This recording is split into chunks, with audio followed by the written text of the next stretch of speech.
Brian and Kenzie in the morning.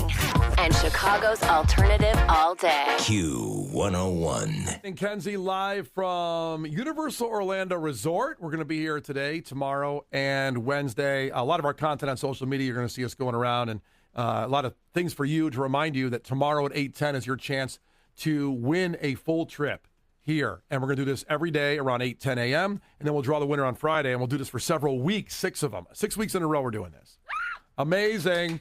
Let's get to music entertainment news, and we do have those 21 Pilots concert film passes coming up at the end of it.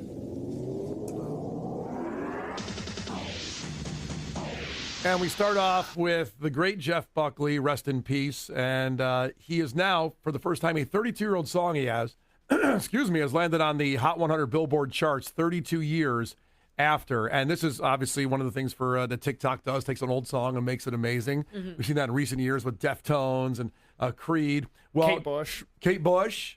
Stranger Things helped out with that one. And then TikTok did as well. Yeah, did it? Because I know that the Stranger Things did the Kate Bush, and then Metallica, Master of Puppets. Metallica, Master of Puppets, the other big one. So Jeff Buckley, and you may remember, Leonard Cohen's Hallelujah. This is a guy that it really wrapped in mystery for. He died over 30 years ago. And I know a lot of people know who I'm talking about, but there's some people that just don't. Mm-hmm. And they don't know what his legacy was. He was, first off, an incredible guitar player. And when he did Leonard Cohen's Hallelujah, I mean, that just kind of sent shockwaves through people that call him an influence of why they're a big band today, like Chris Martin of Coldplay, Tom York of Radiohead, Muse, the whole band. Like, they worship Jeff Buckley's music, and they say they wouldn't be where they were. He was like the first guy to not only play incredible guitar, but the way he sung was in a higher pitched level. Even Kurt Cobain, I remember talking about him. It's just, there was so many people he influenced, and it's tragic how young he died. Well, and that HBO documentary that just came out on him is great because believe it or not, this might surprise Brian specifically, but I was not super well versed in Jeff Buckley. He's a guy that I always knew that a lot of bands that I like really appreciated and respected, but he was a little off of my radar, and he still makes he made music that I think I appreciate more than I like sometimes. Like, I see the greatness in it, even if it isn't totally my thing. But the HBO documentary, whether you know a lot about him or you're unfamiliar with him like I was, is well worth the watch. And I'll tell you, Kenzie, if you're not aware of this or not, like, he's very similar in a way to Sublime, where he had one album, Grace. Did he really only have one? Mm-hmm. He had because one. I've heard of him, obviously. Yeah. Like he said, there's not like many people who don't look up to him in the music industry. That name always circulates. But that's shocking because of the impact. Yeah. I would have assumed there was a lot more than that. His performances are what people started talking about, and people would go, these artists we talk about. And then he had his album come out, Grace, and then he dies. And, very, very tragic death where, I don't know if get too specific in how it happened, but I remember the story is just very fascinating, where he was playing guitar on the waterfront of a river in Mississippi, and he decided to go into the water with he just got up, and he wasn't, I think when they did the toxicology, he wasn't on drugs or alcohol major or nothing like that, walked into the river with all his clothes on, and a tugboat came by, and then he disappeared, and they never saw him again. That's a legend. Do you think he tried to come back up for air, and then he was under the boat? I mean, people would obviously speculate it could have been a suicide, or he could have just went in and he said, I'm going for a swim, and he had a guitar tech with him that was sitting there, and the tugboat went by, and he never came up. Because I don't know if you guys have ever gone to like a water park, okay? And when you're like on a tube ride and you flip, mm-hmm. and then somebody else's tube is on top of you and you lose your mind? Yeah. Yes. Never happened to you? Yeah. Yes. That's how I imagine, like, you're trying to get in the water, there's just something above you, and think about how big that is. You just freak out. Yeah.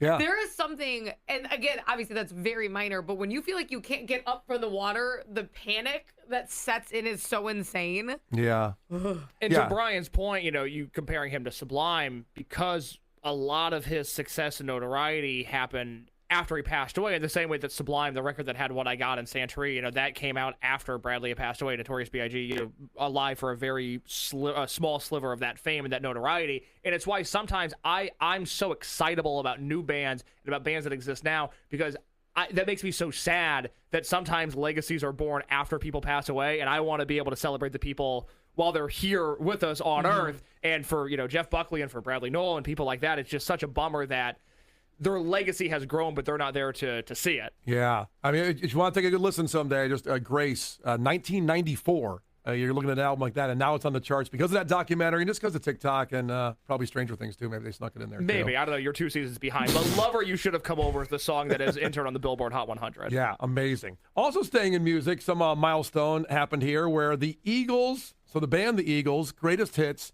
is now America's best-selling album ever. The Greatest Hits album. A lot of things to pick with this one. That's a tough look for America. Well, let's pick on first.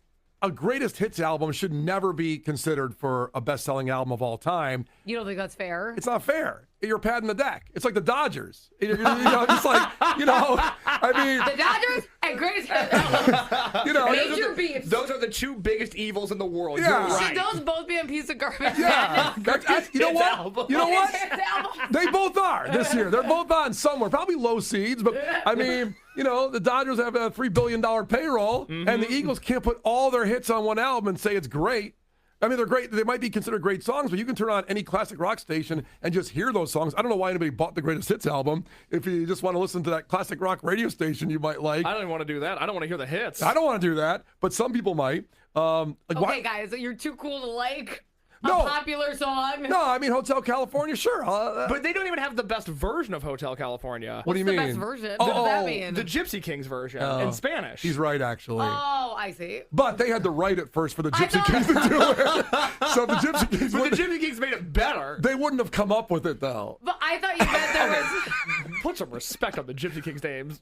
I have respect for the Gypsy Kings. There's no way they would have came up with it. I just want to paint a visual. Both of Brian's hands are in the air right now. And I have respect for the Gypsy. The white guilt that just fell over Brian. I've I seen- have respect. Wait, I said that because I thought that there was going to be an incredibly long version. The one with the 18-minute guitar riff. Because Case was saying it. I'm like, oh, God, what version is there that I don't know? No, I like the Spanish version. Oh, that's nice. I know. Spanish is a beautiful language. I wish I spoke it. Yeah, you can learn. You could learn. Yeah, Seems that's right. impossible. What is it, Rosetta Stone? Just go do that. You have a lot of time on you. You don't have like a family or anything. But I'm so... Wow. We'll unpack that later. Yeah. If you're in Orlando, check out Kenzie and I yelling at each other at Universal Resort today. Yeah. So, like a real family. Yeah, that's right. So it gets quadruple diamond, the Greatest Hits album from the Eagles, which is now the greatest selling album of all time, which means, I guess, so Thriller, Michael Jackson's Thriller still retains its 34 times I thought you were platinum saying status. Thriller was on. I'm like, they did a version of that? Yeah, the Eagles did Thriller. I don't remember that at all. Or the Gypsy Kings version is great of Thriller. Yeah, that I would like to hear because I'm It's not the better version. I'm not crazy about the original either. So So this album, Greatest Hits of the Eagles, is the first album that hit 40 million copies sold. oh, man. Now, we can also make the argument, not trying to age shame here, but the people that are still buying albums to make it over the top, I mean, when's the last time you bought an album? You buy vinyl, Case, I know. Yeah. I don't know if you ever perused past the Eagles' Greatest Hits at Reckless I Records. promise you, I'm not looking at the Eagles albums when I'm buying vinyl. What else is on there besides Hotel California? Well, so... Oh, on the Eagles' greatest hits? Yeah. Oh. What are their hits, Brian? Oh, This Jesus. is not a band I enjoy. I mean, probably Take It Easy, probably Life in the Fast Lane. To be honest, I didn't look at it. So, I was just curious. Which one's Life in the Fast Lane? How's that go again? Life in the Fast Lane. Lose your mind. Take It Easy, Witchy Woman, that's you lying. Oh, I love Witchy Woman. Yeah. Oh, I should go buy that album. You're part of the problem! Oh, I bet you like this too. Desperado. Oh, that's a hit. Do you guys remember my Desperado song? You remember my story? No, I don't remember your You guys don't remember my Desperado story. No. Well, fake fans of the show. God, fake fans of Fake fans Kenzie. of the show. That song came on during my first makeout session because of the radio on, and it was super uncomfortable. I I don't know, leave it on. It's a really long song. Wait, who were you making out with? A guy from school? Like, I mean, how old were you? set I the was scene. like 15. 15, making out at a house or high school dance, House, and we had the radio on, and and Desperado came on. I'm like, and the radio was across the room too, so it's like you awkwardly get up, search the radio because somebody put on a commercial. No, they had to wait for a good song to come on, go back, then the mood's dead. But Desperado, wouldn't that be a good? Is that a good makeout song? No, it's horrible. It's really uncomfortable. Why? Because it's slow and Desperado. It's kind of like sad. It's not sexy. I wanted to cry. I love making out the sad songs, though. Do you? Oh, my God, yes. My first girlfriend and I would make out to so many Smith songs. They were all like the sad Smith songs. Oh, it's the best. No, I want to feel hot. Oh, I don't want to feel sad. I don't ever feel that way. So what song do you want to make out to? Like, what's a good one? I don't know. Yeah, what's like something hot? Give me like a hot, sexy song. Something good. Maybe it's getting hot in her. Like a Dirty Diana energy's good. Okay. That's a good, like, sexy vibe overall. Well, you bought me a Pantera tank top for my birthday. What about Pantera Walk? Is that a good Yeah, makeout Cowboys from song? Hell. The Cemetery Gates, the slow riff at the start of Cemetery Gates before it kicks in. I like that. Yeah. I like that. Yeah. Hey, Kenzie, go home and make out with your husband to Pantera tonight. All right. It's got to be to something. Why not? All right. 312-591-8300. Call right now. More music you might want to make out to. 21 Pilots. More Than We Ever Imagined. The concert film from the Clancy World Tour sold out Mexico City Stadium show. It's coming to cinemas worldwide on February 26th through February 28th. Tickets are on sale now. You'll get 2 tickets to this. The More Than We Can Ever Imagine in IMAX. And the best part is you get to choose and book the screening and theater of your choice, so it's near you. It's furnished by DSR Media and Brian and Kenzie on Q101. So call 312-591-8300 right now. It's Brian and Kenzie live from Universal Orlando Resort. The Brian and Kenzie Show. On Q101. It's Brian and Kenzie on Q101 live from Universal Orlando Resort. Getting near the end of our first show here the rest of the week. We'll be here tomorrow and Friday. Woo! Your chance to win a trip at 8:10 every day. So 8:10, you qualify for a trip here for 4. It's a fantastic, incredible trip. And we'll have multiple of these for multiple weeks. So just 8:10 is when you qualify for that trip. Not right now. Right now, we just want your takeaways. 312-591-8300. Something you're taking away from today's show with Brian and Kenzie on Q101. So something that was memorable to you. There's some early takeaways already that are hilarious involving the harp situation and what you mentioned about the harp. That was certainly a decent part of the show where you may have found that memorable, what you do with the harp, or some people do. But some people are into with harps. Some people are. So 312-591-8300. Text in your takeaway right now.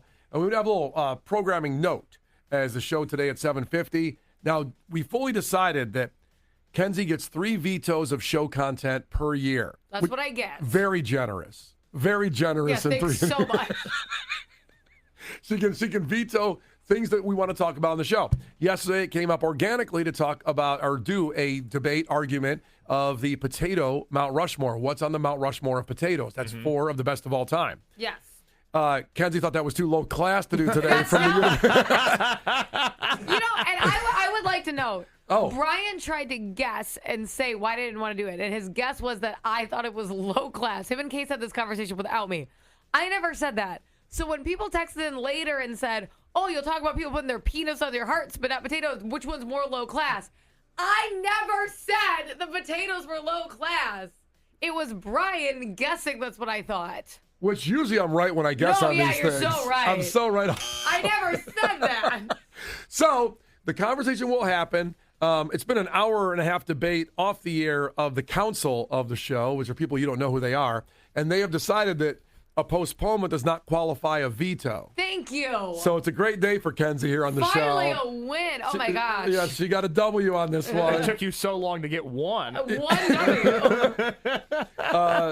So it's just one of those wonderful days in the show that'll be memorable for Kenzie going forward that she still has 3 vetoes on the year here on January 28th, which Thank God. Thank God. So we are postponing the debate, which will get heated, and I guarantee we'll probably blow out all the rest of the content of that day, or at least for an hour. Well, feelings will get hurt for sure. This certainly is something that, doesn't bode well for friendships. I mean, look, when they talk about shock jock, no holds barred, un-PC radio, it's the Mount Rushmore potato conversation. This is the conversation the lamestream media is afraid to have. Yeah, they're too woke. Exactly. And this is not going to be a woke conversation about potatoes. Don't bring up who invented that style of potatoes.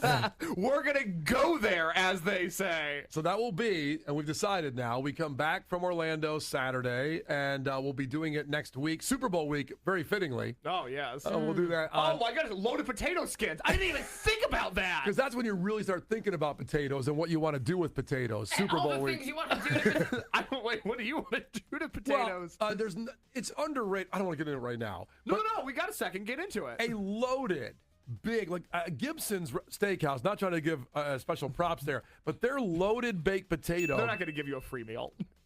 Please. I mean, they use. Please. He's just begging for payola on air. I don't need a whole meal. That was crazy. Just the loaded baked potato. They put a whole container of sour cream in there, plus the melted cheese, plus the bacon, plus the chives, and the tomato. The potato itself is not low class. It is high class potato. It's high class potato. Yeah. We're allowed to talk about the Gibson's potato because it's high class. That's right. It's a very high class potato. So that debate will happen Wednesday at 7:50. We'll start it then. Begging for things from companies now. Yes. You can't. I know you. You love to name drop to hopefully get stuff for free. You do that. But now- now you're just begging. Well, I'll name drop. I give credit where credit is due. That's when right. something's amazing, I don't expect anything for free. You're If it on has- Pied Save it for the Piper judge. That's right. Listen, I don't expect anything. I go to Costco. Hey. I pay at Costco. I go there and I pay. You know, I go to Yeah, of Gibson's. course. You're like, but I'm not. If they want to give me a free membership. Well, I'm not gonna. Oh my God, I'm not the kind of guy that says no. I want to know. say no to that. So the debate will happen at 7:50 on Wednesday. So we're saying put in your calendars in your phone 8:10 for Well, the come Universal. ready with your 4. This is your week to prep. Yeah, and you really got to think about it. You know, the 4 kinds of potatoes on the Mount Rushmore, 4 choices. And it's got to get very specific. You can't just say potato salad. There's a bunch of kinds of potato salad. You can't just say French fries. There's a bunch of kinds. So you got to get down and dirty. Yeah. For example, when Take it seriously. Yeah. I mean, like at one point when we had the cheese conversation, I thought au gratin potatoes at Shaw's. I remember we talked about this, and I thought that was the kind cheese. of cheese. Yeah. It's just it's a It's a style. style of cooking the cheese on the potato. Yes. Yes. And we found out, I can't remember, we went in a deep dive on that. Their cheese they use. Shaw's Crab House has the best au gratin potatoes in history. Look at him go. He's like, I'm begging you. So that actually relates to the cheese conversation and the potato conversation that we had. You're right. You did mention cheese You and could- potatoes. You could choose au gratin potatoes Yes. in your 4 if you wanted. That would qualify. So that's interesting. The year and a half ago, our last Mount Rushmore, which was cheese. Is it interesting? To me, it is. I hope everybody else finds it fascinating. I got news for you. It might not be that Ugh, interesting. yikes. No, but you're right. You can now mention the potato in the potato conversation. We did have an issue with you mentioning the potato in the cheese conversation. Correct. But now you can play your potato card. I got one. I'm all good. That's it. All right. We come back with your takeaways here with Brian and Kenzie on Q101 in moments. 312-591-8300. Text in your takeaway. It is Brian and Kenzie live from Universal Orlando Resort. The Brian and Kenzie Show. On Q101. The Brian and Kenzie Show. On Q101. Let's go. It is time for takeaways, and we're going to go invade the park and have an amazing time here at Universal Orlando go! Resort. Yes. And we're here tomorrow and Friday morning as well. Your chance to win a trip comes at 8:10 a.m. every day. We get you qualified for a trip. We'll draw this week's trip on Friday. Then we'll do it again next week and the week after. So just put that in your phone. 8:10 is a very important time to make sure you're listening to Brian and Kenzie. Absolutely. And again, this is a local contest, not a national one. This is only happening with Brian and Kenzie in the morning on Q101. That's how you win. That's it. That's all. That's the only chance. Lauren's coming in next. But first, your takeaways from today's show from Orlando. 312-591-8300. Something that was memorable to you on today's show. Case, what do you have? Takeaway from Matt: O'Hare Chili's is the best place to meet people. We found that out. Best kept secret going on. Yeah. Holy Not anymore. Cat's out the bag. Better hire some more employees. It's going to get bad over there, Chili's. Kenzie, what do you have? 815 texted in. My takeaway is that I listen to the best low-class radio show in the country. That's actually worthy of some rap horns, too. I think I'm going to get that tattooed. That's really nice of you. Thank you so much for that compliment. A neck tattoo on that one? Yeah, the best low-class morning show in the country. I can't believe I get to Next executive produce billboard. this. Yeah, Yes. Yeah, your next job. I don't know if they're going to look at that when they see it on the resume. The best- I'll point to the numbers. It's okay with me. Their first question would be like, you guys talk about potatoes? Hey, your potato Mount Rushmore, just curious. Sort of an icebreaker. Yeah, a little low class. Speaking of which, the final takeaway checks in from 217. Takeaway: Kenzie is ashamed of potatoes. That's Boy, you really had to hear the podcast to figure out where all that came from. On the Brian and Kenzie podcast, I was seen with a strange man at O'Hare yesterday. Brian and Kenzie called me out for that. We talked about why I was there at Chili's with a man that they did not know. His crypto dealer. Yeah, I just had to get that Dogecoin. Brian and Kenzie ran into major issues and clash with Kenzie today. That audio you have to hear to believe. That lives on the Brian and Kenzie podcast, unedited. And also, Kenzie responded to her hate mail after vetoing the Mount Rushmore potatoes yesterday. Woo, mountain of it. I know, it was a lot. I thought we had gotten through the Kenzie hate mail phase, but boy, did it come back with a vengeance yesterday. Shocking. That's now on the Brian and Kenzie podcast as well. A couple of Universal executives in that hate mail came through on that one. Dying to hear that segment. But the good news is we end the show, and good news for Kenzie, that she ends the show with her 3 show plan vetoes intact on January 28th. We'll see how fast. Case, let's get the bikini car wash going soon. Hey, have a great idea for tomorrow. Down to 2. Mud volleyball, veto. All right, we're going to wear her down. It's Brian and Kenzie on Q101, live from Universal Orlando Resort. Brian and Kenzie in the morning. And Chicago's alternative all day. Q101.